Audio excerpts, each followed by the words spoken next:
Just had it on my heart to get back on here today and get with you and encourage us Gen Xers in regards to saving for retirement.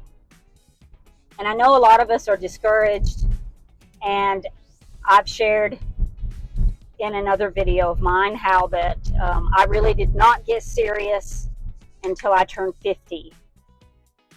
And then it was like, oh wow, I'm 50 and I really need to get busy. And that's when it got serious for me.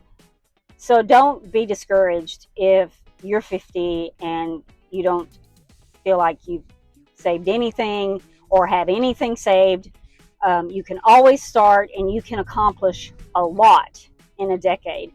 You really be surprised at how much you can accomplish if you just start putting something away and get in the habit of it.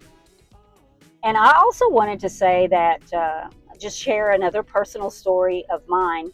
I cashed out.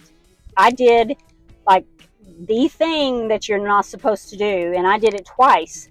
I cashed out two different 401ks, once in my 20s and once in my 30s when I changed jobs. And you know, you have that ultimate decision to make when you change jobs. Do you roll over your 401k, into your new job, or do you just get them to send you a check? And I got them to send me a check both times. I cashed it out. Once I bought a car, and second time I paid off credit card debt. So I cashed out twice, and I don't even like to think about what that amount would be today if I had left that alone. I can't even think about that, because that is a road not taken and water under the bridge at this point.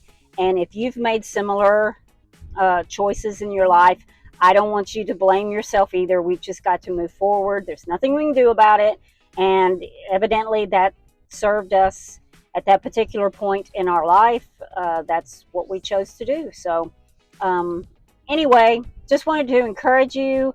That's all I've got today. So I hope you guys have a great week, and I will see you in the next video. Thanks a lot. See you later. Bye.